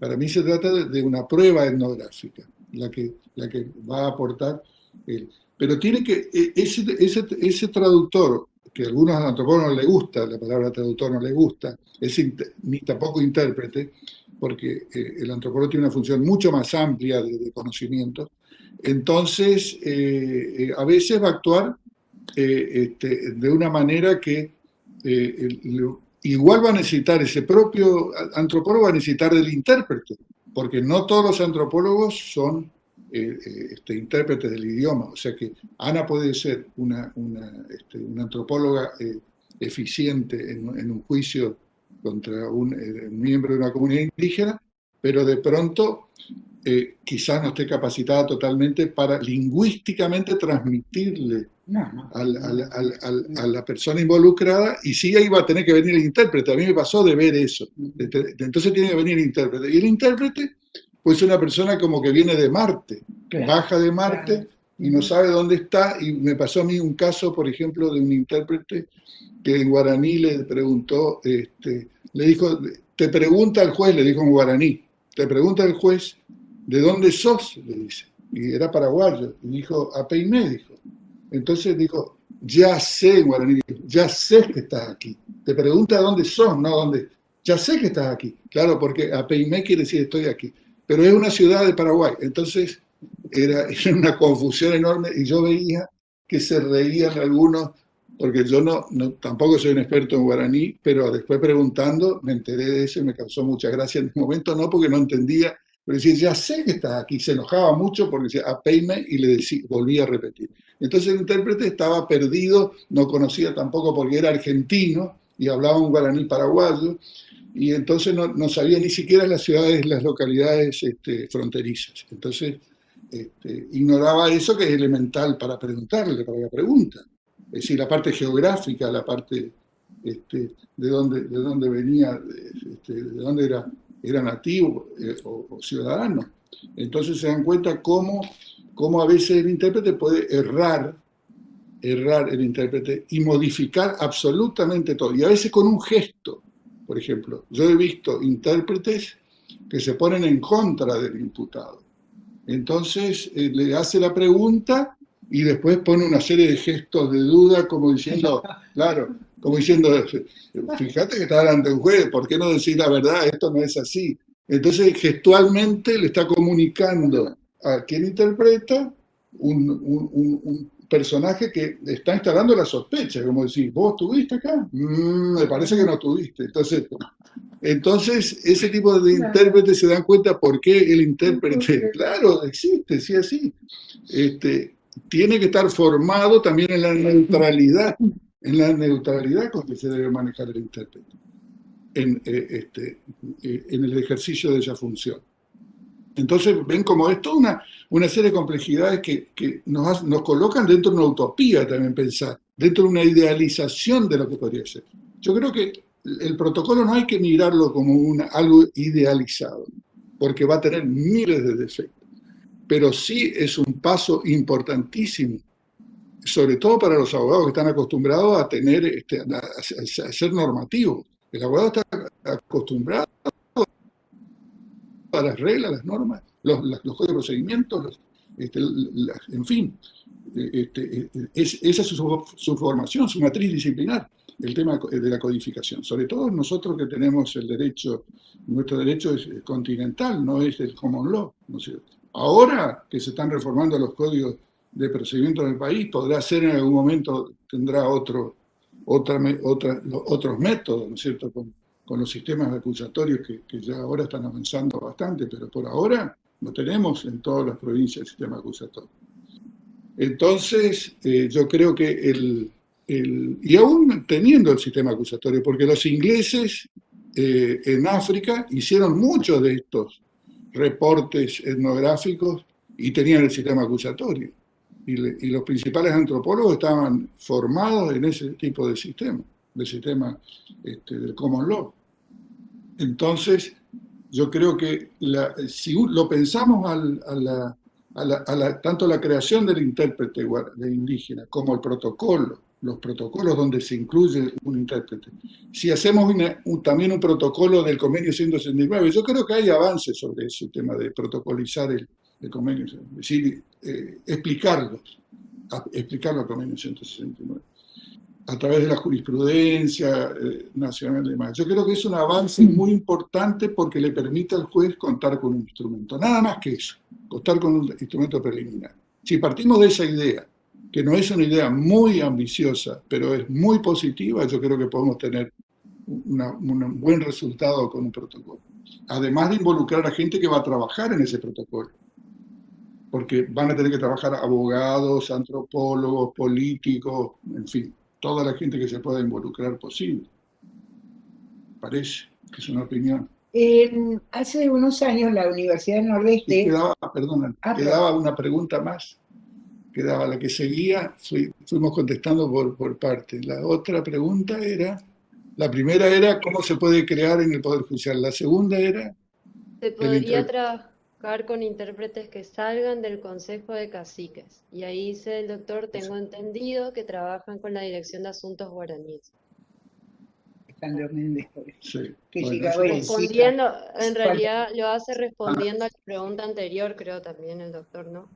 ¿Quedó entonces pendiente alguna pregunta? Entonces quedó. Después, Laura Inés Garavito dice, aún así, con intérpretes culturalmente adecuados, me pregunto, ¿cómo se podría asegurar que se entienda lo que se explica, ya que es adaptar una realidad totalmente distinta a la propia? Bueno, ahí es donde iba el punto. Hace unos años, la Universidad del Nordeste tiene un programa Pueblos Indígenas, creo que depende del rectorado ahora, no estoy muy segura, o de la Facultad de Humanidades en su comienzo, cuando yo tomé contacto, me pidieron que hiciera una gira con talleres para ver cuáles eran las expectativas de los DILAS, aborígenes del Chaco, que querían continuar sus estudios.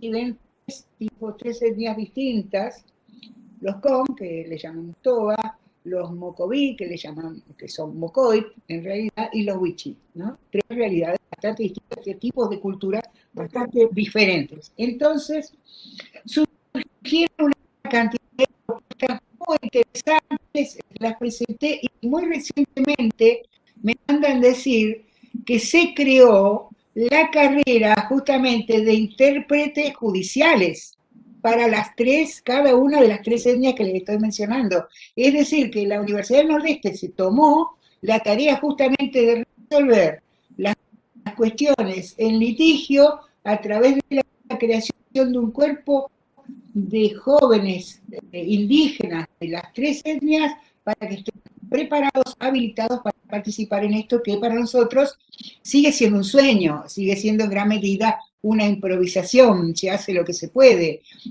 Mientras tanto, yo creo que hoy por hoy, gracias a lo extenso del programa de educación intercultural bilingüe, ya hay y es admirable que ya hay muchos jóvenes de ambos sexos guaraníes en la provincia de Misiones con un impecable manejo del castellano, inclusive en la escritura. Entonces, que son, digamos, una base potencial para la formación de una escuela de traductores e intérpretes para el sistema judicial, que sería maravillosa, ¿no? Estamos ahí a las puertas, podemos hacerlo, falta concretar esa intención.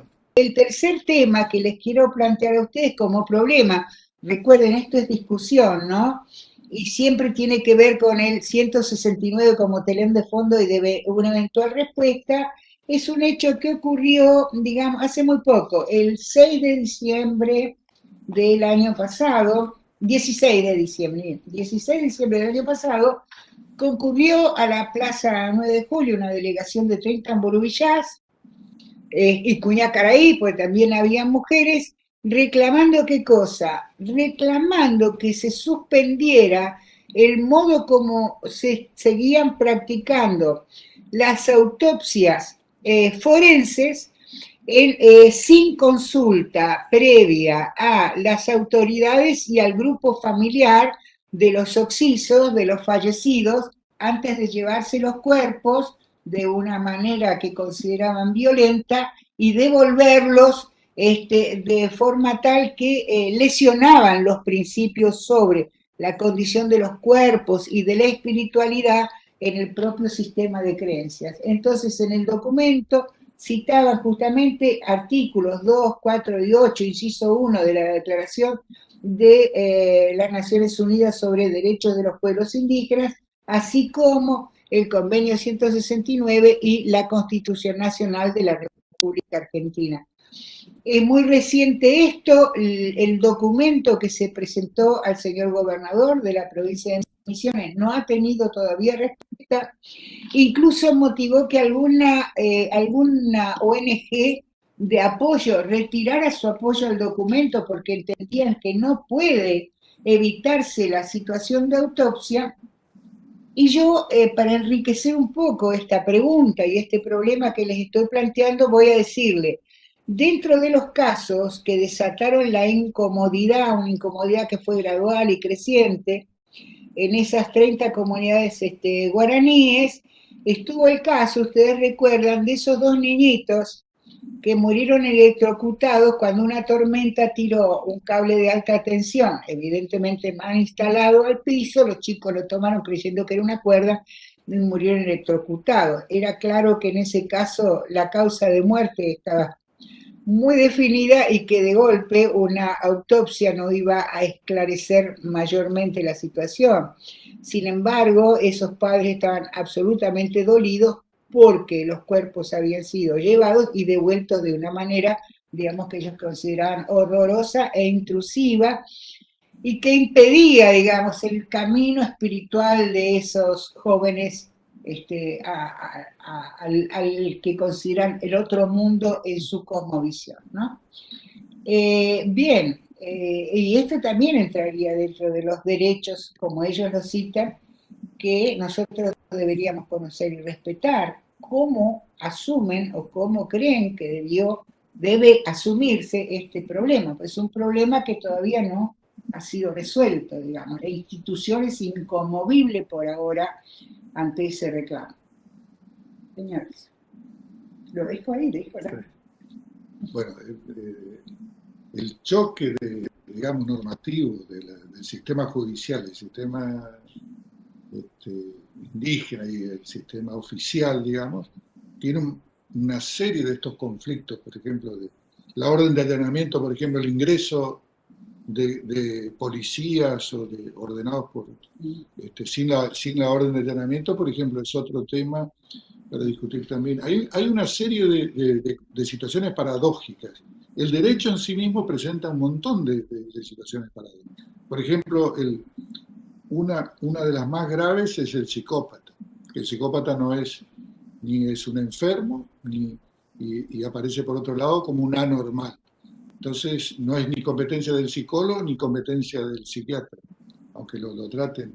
El psicópata es un cuadro muy especial que para el derecho penal es un dolor de cabeza porque aparece como punible. Muy pocos son los juristas que creen que no debe ser punido, pero porque es una normal, o sea, una persona que tiene un déficit que puede haber nacido con ese déficit, y entonces, bueno, aparece todo. Las neurociencias en este momento son las que han planteado la mayor cantidad de conflictos de ese tipo paradójicos, ¿no? Porque las neurociencias están probando y demostrando de que no existe la autodeterminación ni la libertad en la manera que se tomaba, ¿no es cierto?, clásicamente en el derecho. O sea, de que siempre hay un cuadro previo donde hay una serie de actos previos cerebrales que van determinando y condicionando, determinando y condicionando digamos, el hecho decisivo, el acto, que puede ser un delito o no. Entonces, todas estas cuestiones de conflictos del derecho penal, casi siempre en el derecho penal aparecen, están todos en este momento en discusión, se encuentran todas en discusión. El tema, por ejemplo, del tratamiento del niño en del corazón, que también la comunidad que fue, todos los diarios nacionales tomaron, que tenía una enfermedad prácticamente, hace unos años atrás, también plantea esta paradoja. El Opiguá había dicho, este chico lo llevan y lo van a traer muerto, y lo llevaron y lo trajeron muerto. O sea que eso confirmó, digamos, el sistema de creencias, que era una comunidad un efecto mucho peor que haberlo tratado de sanar. Entonces ven como son cuestiones muy delicadas, que el derecho se pone a prueba y que a veces la cultura, no todas las veces, puede ser la solución. Es decir, que el juez enfile en dirección de la cultura. Puede ser la solución o no, ¿no es cierto? No estoy diciendo, porque tampoco el convenio 169 esclarece este tema. Dice siempre y cuando no entre en colisión con los derechos humanos fundamentales. Entonces, si tomamos un derecho humano fundamental y entra en colisión esta cuestión, entonces puede aparecer que el resultado sea diferente. Hace muy poco, leyendo un libro de un antropólogo británico, en Gran Bretaña hay muchos de poblaciones de la India, de los tiempos coloniales que eran súbditos británicos y vivos. Entonces, uno de estas personas que era un extranjero, ¿no es cierto?, que se encuentra frente a una situación de que encuentra que la mujer era infiel y entonces le da muerte a la mujer y entonces se llama crímenes por honor. Entonces lo llaman al antropólogo británico para que la defienda, para que haga su exposición como expertise, es decir, como técnico en ese tema, y él desarrolla todo, porque en Pakistán, creo que era de Pakistán, eso era normal de que el hombre tenga ese derecho de dar muerte a la mujer porque había mancillado el honor de la familia. Entonces se llamaban crímenes por honor. Entonces los jueces británicos llegaron a la conclusión de que no hay honor en los crímenes por honor. Fíjense, ese es el axioma que hoy día los tribunales británicos. No hay honor en el crimen. Entonces se dan cuenta que se cerró el tema. Es decir, la relatividad que plantea muchas veces la antropología se clausura frente al fundamentalismo de ciertos derechos humanos y es muy difícil de discutir estos temas. Son muy difíciles, porque empezamos cuando se toca el fundamentalismo de ciertos derechos contra el fundamentalismo, digamos, del sistema jurídico. Entonces, ahí la solución son los puntos ciegos que tiene el derecho en este momento, que yo creo que son muy difíciles de encontrar una solución inmediata. Se pueden encontrar soluciones que son casi siempre incompletas, soluciones parciales, se atenúa la pena, se busca, por ejemplo, que en determinados casos no se realice la autopsia y en otros sí. Por ejemplo, se puede buscar una construcción selectiva de la autopsia, que no en todos los casos, porque la autopsia es una decisión del juez cuando se ignoran muerte dudosa. La muerte dudosa. Bueno, pero que la muerte dudosa a veces puede no afectar a terceros y bueno, y entonces en determinados casos no se realiza la autopsia y se exceptúe desde el principio. En fin, las soluciones van a ser siempre soluciones incompletas porque estamos frente a un choque cultural muy fuerte, por ejemplo. Fíjense esa frase de los jueces británicos. No hay honor en el homicidio por honor, que parece una construcción hasta irónica, ¿no? No hay honor en el homicidio por honor. Es decir, desaparece esa cuestión, porque las cuestiones de género, de violencia de género, son más en este momento fuertes que el otro paradigma. Quizás hace 30, 40 años atrás sí se podía sostener eso. En este momento el paradigma de la violencia femenina, de la violencia contra la mujer, es mucho más fuerte, es mucho más fuerte. Fíjense que la homosexualidad en el año 60 estaba como un trastorno hasta el año 61, creo que fue 1960-61, los trastornos del manual de trastornos norteamericanos. O sea que era una enfermedad, era una enfermedad hasta el año, y después automáticamente cuando el manual de trastornos se suprimió el artículo que mencionaba como trastorno, entonces desapareció la enfermedad, o sea que se codifican las enfermedades también. Entonces también esa es otra paradoja, codificar, porque la medicina es estadística y es normativa. Es bastante parecida en ese aspecto al derecho, la codificación. Se normativiza. Hoy día el código, no es un código, es el manual de trastornos, disorder, como llaman en inglés, incluye el tímido. El tímido, por ejemplo, es un desorden, es en este momento un trastorno, ser tímido. ¿Por qué? Porque el capitalismo exige eso. Una empresa no puede desarrollarse con gente tímida, ¿se dan cuenta? Es una cuestión ideológica. Y ahora resulta que se enfermó, los tímidos también están dentro de un plano de trastornos. O sea que hay que evitar ese tipo de cuestiones. O sea que ven cómo se va construyendo, la cultura construye espacios, construye monstruos, construye maneras de pensar hasta monstruosas. Pensemos nada más lo que fue el nacionalsocialismo, la ley de la sangre de la época de Hitler. Entonces, esta cuestión que plantea Ana, yo veo como una de esas cuestiones paradójicas. Es una cuestión paradójica, es una cuestión que vale la pena discutir, pero la solución no creo que está al alcance de la mano. No es blanco y negro. También un protocolar, también sí, un tema de protocolo. Un tema de protocolo. Sí. ¿Dónde y en qué circunstancias y bajo qué condiciones y con qué tipo de cuidado de los pueblos? Nosotros somos los occidentales y particularmente los católicos, gente muy convencida de la sacralidad de los cuerpos, ¿no es cierto? Al punto de que la incineración de un cuerpo muerto, todavía en muchos sectores del catolicismo, sí, es interpretada como una falta a la resurrección de entre los muertos, ¿no? Es decir, una falta grave a la fe. Entonces, esta misma sacralidad de los cuerpos, uno puede entenderla que se dé en otros pueblos.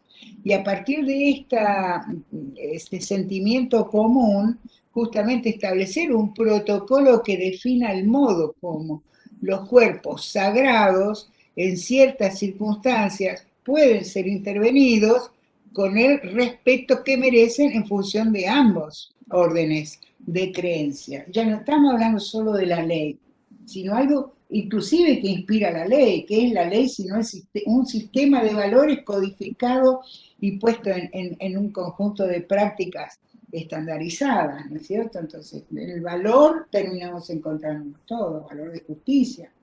Y ahí es otro punto en común con los pueblos guaraníes y con muchos pueblos originarios, el modo de entender la justicia, el bien, la armonía, etc.